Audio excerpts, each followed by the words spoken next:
kapankah gugurnya hak mengajukan permohonan pra-peradilan? Ada sebagian besar berpendapat bahwa apabila penyidik telah melimpahkan berkas menjadi P21 di kejaksaan, maka hak untuk mengajukan permohonan pra-peradilan gugur. Nah, ini keliru ya.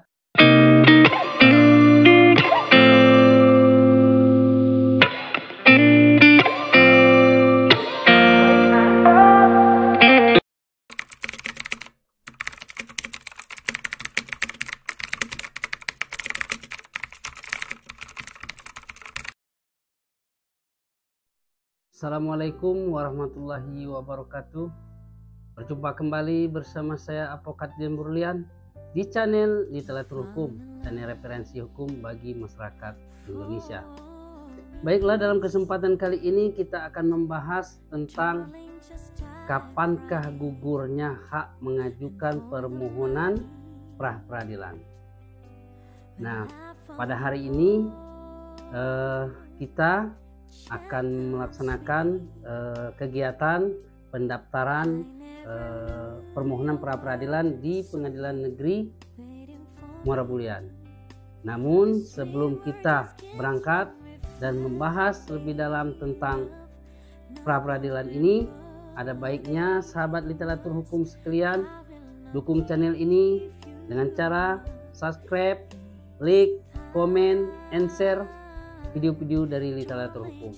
Dan ingat, aktifkan lonceng notifikasinya agar sahabat literatur hukum sekalian tidak ketinggalan video-video menarik dari literatur hukum. Pra-peradilan ini banyak sahabat-sahabat bertanya, kapankah gugurnya hak mengajukan permohonan pra-peradilan? Ada sebagian besar berpendapat bahwa apabila penyidik telah melimpahkan berkas menjadi P21 di kejaksaan, maka hak untuk mengajukan permohonan pra-peradilan gugur. Nah, ini keliru ya. Saya jelaskan bahwa P21 tidak menggugurkan permohonan pra-peradilan kita. Terus kapankah gugurnya permohonan pra-peradilan tersebut? Nah, inilah pertanyaan yang menarik dan yang harus kita bahas. Berdasarkan keputusan MK nomor 102 PUU/13 menyatakan bahwa gugurnya hak untuk mengajukan permohonan pra-peradilan apabila berkas perkara atas nama terdakwa mulai diperiksa di persidangan pertama. Jadi ketika perkara kita atas nama terdakwa disidangkan dalam perkara pertama, pada hari itulah gugur hak untuk mengajukan permohonan pra-peradilan. Apabila permohonan pun telah diajukan dan belum ada keputusan, maka hakim akan mengeluarkan penetapan tersebut bahwa hak mengajukan permohonan pra-peradilan telah gugur demi hukum. Nah, untuk pastinya kita ikuti kegiatan kami hari ini di Pengadilan Negeri. Sahabat sekalian, pada hari ini kegiatan kita dari Kantor Hukum Dian Burlian telah melakukan pendaftaran permohonan gugatan pra-peradilan, di mana termohon satu adalah Kapolres Batanghari, dalam hal ini Kasat Reskrim, kemudian termohon kedua adalah Jaksa Penuntut Umum Kejari Kabupaten Batanghari. Nah, pada hari ini kita telah masukkan gugatan, walaupun perkara sudah dilimpahkan ke kejaksaan P21, namun hak untuk mengajukan gugatan pra-peradilan atau permohonan pra-peradilan ini kan belum gugur, karena menurut putusan MK nomor 102 itu gugurnya gugatan pra-peradilan itu pada saat berkas mulai diperiksa di pengadilan. Berkas mulai diperiksa di pengadilan ini diartikan yaitu sidang pertama. Nah, makanya kita masih punya waktu, masih punya hak untuk mengajukan gugatan atau permohonan pra-peradilan.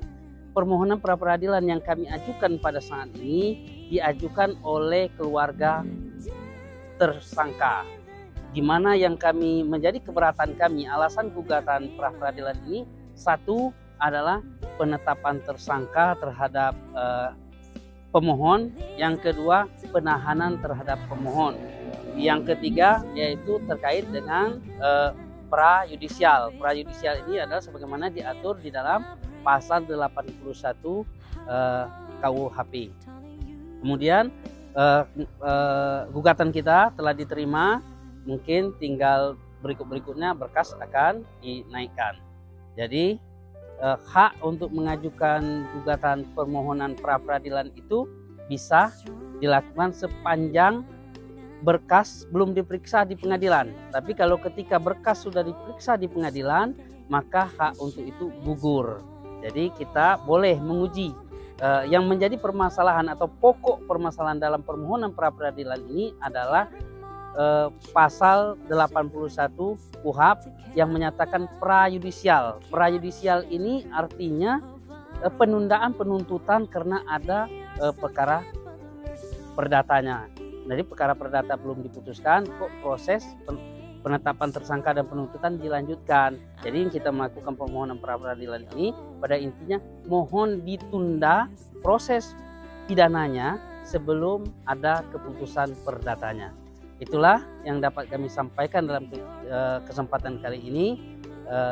Kita tunggu perkembangan berikutnya dalam gugatan permohonan pra-peradilan ini, akan kami update setiap kali sidang. Baiklah sahabat literatur hukum sekalian, sebelum kita akhiri kegiatan kita pada hari ini, kita mendapat ilmu yang menarik dan yang tidak terdapat di dalam textbook maupun di bangku kuliah ya. Saat kita mengajukan permohonan pra-peradilan di Pengadilan Negeri Muara Bulian, kita mendapat pengalaman yang sangat berharga, di mana kita berbincang kepada panitra dan panitra pengganti.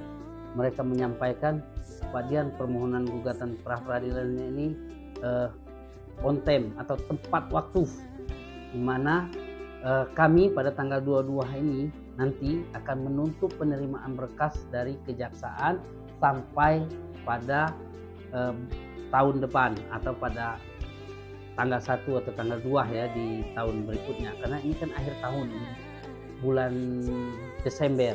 Jadi begitu permohonan gugatan pra-peradilan kepastian masuk, jaksa tidak mempunyai kesempatan untuk melimpahkan berkas karena kami tidak menerima berkas. Jadi kami hanya memutuskan perkara yang ada di tahun ini. Inilah momen yang terbaik buat Pak Dian. Nah, itulah pengalaman kita. Jadi memang pengalaman dan jam terbang atau bahasa kerennya deki ini sangat penting dalam karir kita, khususnya bagi para pengacara dan penasihat hukum. Nah, tadi kita telah mendaftar dan kita telah mendapat catatan, tinggal besok pagi kita akan menerima nomor perkara kita dan surat kuasa kita sudah didaftarkan di Kepanitraan Pengadilan Negeri Muara Bulian. Itulah tadi kegiatan yang kita laksanakan pada hari ini, mengajukan permohonan pra-peradilan. Bagi sahabat literatur hukum sekalian yang mungkin ingin bertanya terkait atau seputar permohonan pra-peradilan ini, silakan tulis di kolom komentar, pasti akan kita jawab. Apabila ada saran, pendapat, ya mohon juga ditulis di kolom komentar. Kalau dia saran akan kita ikuti, kalau dia kritik yang bersifat membangun kita akan terima. Akhir kata, wabillahi taufiq wal hidayah. Wassalamualaikum warahmatullahi wabarakatuh.